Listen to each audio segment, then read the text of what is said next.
Hello, this is a unplanned and probably poorly implemented video to discuss the GameMaster's Apprentice cards. I just literally got in the mail today the science fiction deck of the GameMaster Apprentice cards. This is by Nathan Rockwood of Larcenous Designs, and I am so excited to mess around with these, and I just can't wait to show them off. I've known about them for a while, and I've seen similar decks, but I want to tell you why I'm so excited about this deck. He makes several variations of this. There's like a generic one. There's even like an online one that you can use, which I can put the link up to at his website, which has a whole bunch of oracles on it, even for like Ironforged and stuff like that, which is really kind of cool, and that's free. But if you want this for your game, this is a deck of, I should have looked to see how many cards before I started this, but a lot. And they're double-sided. They have the same thing on both sides. So I do have a similar deck that doesn't have the two-sided thing. So this really adds a lot. So let me tell you everything that's on here and why I'm so excited about it. So what we're going to do is we're going to go like this. Turn this camera around so I can show you these as I'm telling you about them, right? And I even got the little instructions open so to make sure I can say it right and what this is so excited about. It's technically it's for anybody running a role-playing game, but I bet more likely than not that this is for us solo players more, because it gives us such a great. I like being given a little direction. I like having oracles that tell me like the stuff that's going to happen. So to use these, you literally just like shuffle them up. And then pick one and like pick either side of one. It doesn't matter. Oh my God, I just bent the hell out of that card. Don't do that. And then you pull the card and it gives you tons of different things that you can look at. So what are they? I'm glad you asked. Let's go through them. So first you have the difficulty and reaction generator. So it's just a difficulty generator. Basically this up here has a number from 1 to 10 and it's bell curved. So they're more likely to be like 5 to 6 or the 4 to 7 range, but they can be anywhere from 1 to 10. But you can see like, there you go. So you have a big variety of those. Right next to that we have the odds. This is for Oracle. So instead of rolling dice for yes/no questions, you can literally just draw a card and look right here. If it's 50-50 odds, if it's bad odds, so this means a 25% chance of a yes, and a good, this gives you a 75% chance of a yes. So that's pretty cool. Furthermore, it's not just yes or no. There's critical yeses and nos, right? So this is a critical yes. So that would have been like rolling very high towards the yes. Or, well, that's just a lot of yes, right? But you can also have critical nos. Am I going to find a critical no? How's that for a critical no? The answer is critical no, you're not. Anyways, you get the idea. There would be an exclamation mark next to it. There's one. Okay, good grief. There.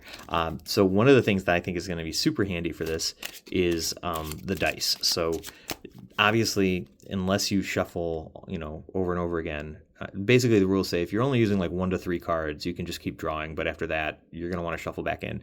These are all the different dice. So you have a D4, D6, D8, D10, D12, D20, and then percentile. So this would be 50 on percentile.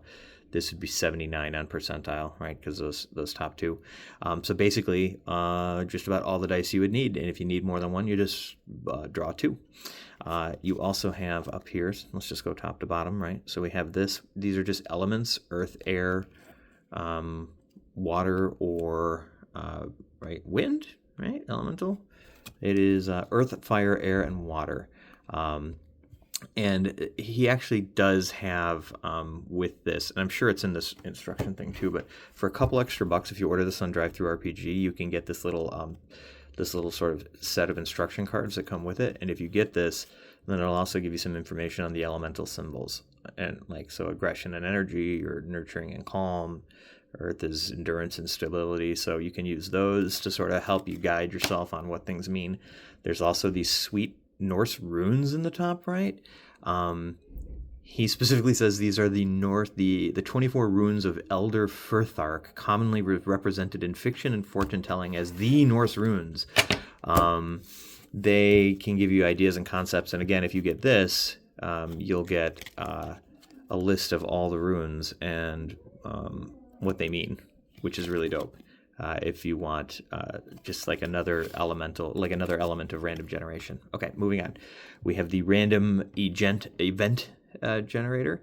So these are, they tend to be, it's a verb, an adjective, and a noun. And you don't use all of the same from one card. Like you draw one for the verb, one for the adjective. So let's do it. So like we might get take, deceptive, container. Right? And then you would interpret that. You could also just do the verb and the noun, right? If you don't want to have the adjective, you could just be like isolate, counsel.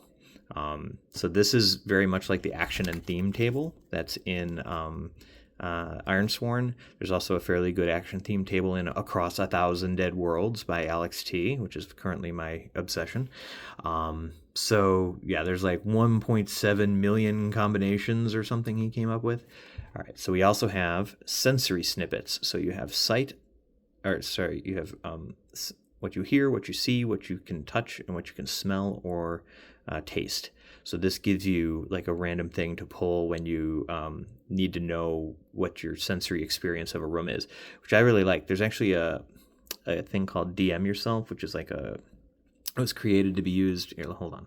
Yeah, here you go. DM Yourself by Tom Scott is a really cool tool for running 5e stuff on your own. I suppose I should probably put a link for this in the description now that I've shown it to you. But one of the things he does that I really like is the immersion table. This is really high tech, don't you think? So when you go into a new location, you roll a d6 for smell, sound, sight, skin, social, or sense. And you're just doing one of them, but it's a way to really improve your immersion, and I think that's great.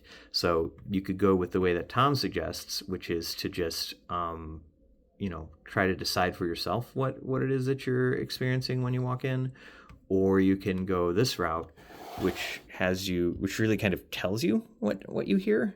Or what you're experiencing there. And my very limited experience is that I think thinking about your senses, like thinking about the character's senses, is huge. It's such an amazing way to zoom in and really, it's sort of like the difference between a video game and playing a virtual reality. Like there's this game I'm playing now, Dungeon of the Eternal. And it's a cooperative dungeon crawl where you go in with your friends and you beat the crap out of a bunch of bad guys. But it's so different in VR than it would ever be on a screen. And I feel like these provide that. They kind of suck you in the way that a VR would to make it feel that much more important. So along here, there are 3 symbols on every card. And on every card is a different combination. He says they exist in a different combination. 10, choose 3 is the mathematical operation. These symbols can tell you a lot if you want to use them, but they're best for when you've created a list for what they mean in a given situation. So like you can kind of come up with what you think they mean, but also if you get these. So you can't order just this, FYI. Like DriveThruRPG will not send you just this. But if you order one of his card sets and then also order this, like have them in the cart at the same time, you can get them together. They'll ship this. This is too small for them to make and ship on its own. But he also has, for like if you want to use his interpretation, here's what he says those symbols mean. Right? So but he gives the example of like in an investigative game, each symbol might represent a different kind of discovery for clues. So yeah, there's that. That last symbol over here, which I think is going to be pretty handy, is the scatter die. So it shows 8 directional arrows. And a miss. Really? Oh, and a direct hit and a miss. So used for direction of a grenade miss. It can also be used to map out random dungeons, tell you where the screaming has come from. So yeah, I don't know. I was just seeing arrows. Maybe that's I think in the fantasy set. Oh, no, there it is. So that's like the sign for a direct hit. And this is a sign for a miss. So yeah, this is like if you're tossing grenades in a game or something like that, which actually would be relevant in a science fiction setting. I haven't said this yet, but the reason I wanted the science fiction version of this is because I adore Starforged. I'm growing to adore Across 1,000 Dead Worlds. And I'm planning on playing Mothership solo. There's a really cool Mothership solo. I need to tell you what it is. Found it. 1,000 Empty Light by Alfred Valley, which I actually ordered the zine version, like the paperback version, because I wanted to have it. But I have heard nothing but good things about this. There's a YouTube channel I really like called A Man Alone, and he has basically raved about how good this is. And like, granted, he said you can't experience it more than once. Like, you can't go back. It's like watching The Matrix a second time. Like the first time you had watched The Matrix, if you had no spoilers, it was kind of a mind scramble. So I'm really looking forward to this. I have no idea if I would actually need these cards for this, but science fiction is my favorite genre, so I love the idea of having something that I can use to sort of enhance any game that I'm playing without necessarily having to have, a whole bunch of charts there to look at the same time. Okay, we talked about the tag symbols. We talked about the scatter die. We have the belongings. So it was initially conceived of as a way to make pickpocketing and looting more interesting. It can also be used as part of random character generator. So, each card has a different category listed, and then 3 examples that follow the category meant to clarify the intent and give you some ideas. So, for the science fiction one, you have, investment. So mining rights, ownership shares, terraforming plans. Let's flip these over and play with the other side for a little bit. So then you have a small pet, a small trinket. And what's interesting about first of all, it's obvious that Andrew is very generous with this because of the fact that he has a online version of this. I'll show you at the end, but I'll also put a link. It's something like this. Like, I could show you this whole deck and you still wouldn't, you'd still have to buy it to be able to like really appreciate it and use it. It's not like, you can just pause various parts of it here. I'll show you every card and then you can just pause on that. And then, so you got to flip them over too. And then you can just make your own deck and you can steal it from him. Don't steal it from him. I'm kidding. Okay. Super simple name generator over here, right? The names are one that's like, probably male, probably female, and then probably, like non-gender specific. So each card has some of those. Catalysts. So the random event generator that was kind of up here is intentionally vague and relies on interpretation. So the catalyst box is supposed to be much more specific. Way to trigger the ideas for story seeds and random encounters. There's only 120 different catalysts. Aha! That means there are 60 cards. I have a college degree. See that? That's how I knew that. If you combine one with a location or a sensory snippet or a difficulty draw, you can create a large enough number of different seeds. So yeah, you just have like great little catalysts there. Drugged into a stupor. Database breach. And, I knew that I was going to be using this mostly for sci-fi, which is why I chose to get this instead of the generic one, plus the online one that's free I can use for generic stuff. Locations are best used during prep or when the players hear about a distant location, because if you just draw one where you are, it might not actually like work with where you are at the moment. So yeah, you have giant tree, island. He says here, because they can clash with the game's needs, consider modifying the location with an adjective from the event generator. So an orphanage could be a mystical orphanage, or like here you have a freighter would always work for me. And let's go back to the tree, giant tree. We'll go up here and say it's a defiant old giant tree. Oh, so that totally means like a race of tree people. This is like a rebellious person who's yeah, absolutely, that totally worked. You see how excited I got? I'm saying these are so cool. And then virtue and vice. So these are helpful for character personality, right? Like if you're making a character and you just kind of want to add a little flavor to them, you can do virtue and vice like that. I'm also noticing that there's 1, 2, 3, 4, like a D6 roll here on these bottom ones. I wonder if he's going to bring that up in the instructions here as I'm reading them. How to use them cards. Okay, so a note on fairness. I'm actually reading from his like sort of instructions for this, but I feel like the more I do, the more you're going to buy it, so he'll be happy.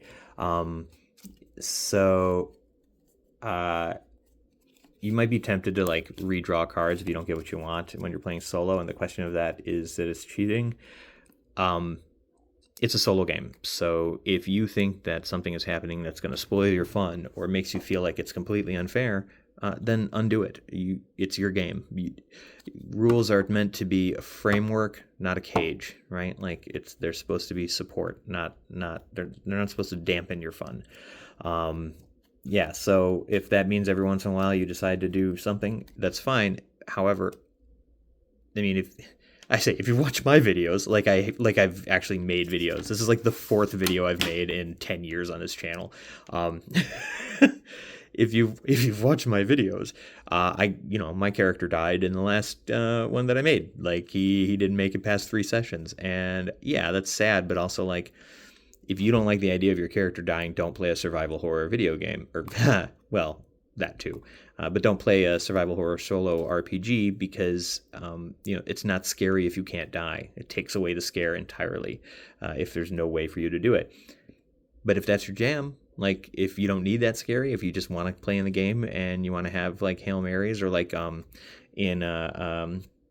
what's the guy's name who does Scarlet Heroes? That is Kevin Crawford, Uncle Kevin. The way Kevin Crawford does like Defy Death and Scarlet Heroes, where like it actually gives you a mechanic for defying death. That's cool. There's ways to sort of work that in. So what is this? Genre and tone? Well, yeah, we already know we got this. These are the things I most use. So he says the things he uses the cards most often for are answering yes and no questions, for creating NPCs, and for creating random events, which is totally what I would use it for. I also love the idea of using it for dice rolls. Like, if I'm doing it on a video, I could see this as being a lot easier than trying to point the camera at the dice, so I might use it. And I like the idea that there's so many. There's 120 cards basically, and they're double-sided, so I'm just always going to be sort of flipping. I like when Man Alone used it. He like drew a card, and then he like did this to decide which side it was going to come up on, which I love.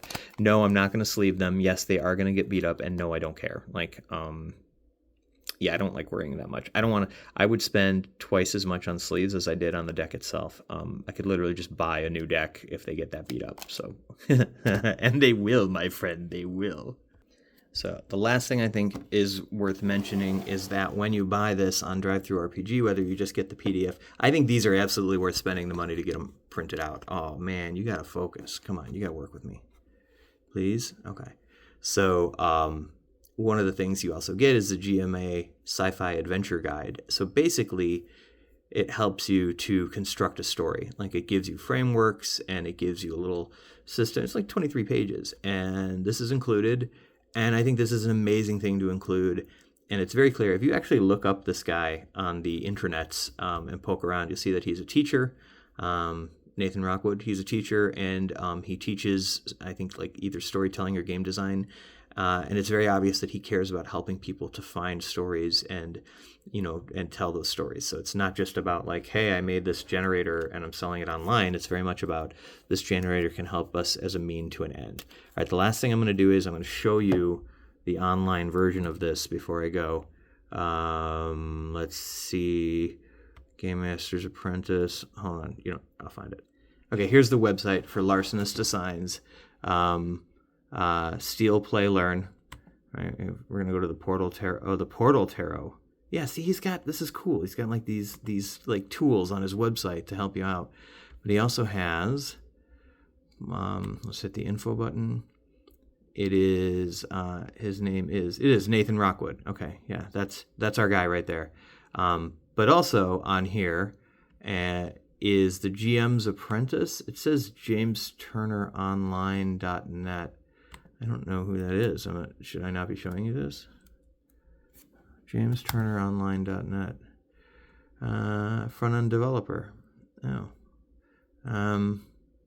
Well, I sure hope he has permission for this. GameMaster's Apprentice. Instant inspiration for tabletop design. So, I think he has permission for this based on the GameMaster's Apprentice. Oh, used with permission. Okay, phew. I thought I was going to get in trouble. Or get him in trouble. Anyways, here you go. This is available online for free at JamesTurnerOnline.net, and I will put a link down here. I tend to like upload the video from my phone and then go in and edit it. So if you get it like in the first 10 minutes, the stuff won't be here. But here it is. You got a D4, D6. You got an unfocused camera. Here we go. D4, D6, D8, D10, D12, D20, and then a D100. You've got the Norse symbols. You've got the earth, water, fire. You've got the odds over here, the difficulty. You've got the three, random event generator things here. But what's interesting is, so now we have the Mythic event generator. So this thing actually works with Mythic Game Master Emulator 2nd edition. So it'll tell you the focus, the action, and the subject. So these are tables off of Mythic. So that's really awesome. Here's the 4 senses that we mentioned. So basically on the card, right, you've got the 4 senses here, you got the 4 senses here. You've got the 3 symbols there, just like on the card. You get the scatter die right there, that exists. Now, this is where it gets pretty wild, this one that's online. So you have the oracles. So the rune, it's telling you what it means. It gives you a tarot reading. It gives you the virtue and the vice, which are these things down here. But if you want also like the other stuff, like if you hit NPC, it's going to give you their names, appearance, physical detail, quirks. Here's their belongings. So that's that section right here. You also have a quest generator. This is great. So like if you're doing fantasy, this is definitely more tailored towards fantasy than sci-fi, but this is fantastic. This is so good, and it's available for free. Works good on your phone. I've used it on my phone before. Dungeon. So this gives you like ideas for how to generate. Like this will just help you generate a dungeon as you go. Type of trap. Here's some wilderness, the time of day, the temperature, the wind, precipitation. You want to be on an urban crawl. Here's the street name, the tavern name. It's so good. There's so much stuff here. The NPC, we already did that one. You have an encounter, it'll tell you the combat action, the GM move, the reaction, right? Show a downside, combat, commercial, aid info, all sorts of stuff. Treasure, and then, so this is cool if you're, an individual, how much stuff you get, if there's a horde, if there's gemstones. And this is really cool. So he literally has an entire section for Ironsworn. So each card has like basically many, if not all, of the Ironsworn oracles that you can use. And then you also have Ironsworn Delve, so any of the ones that are in that one. So you could use this for, terrible focus. You could use this for so many different games. And especially good for Ironsworn. Yeah.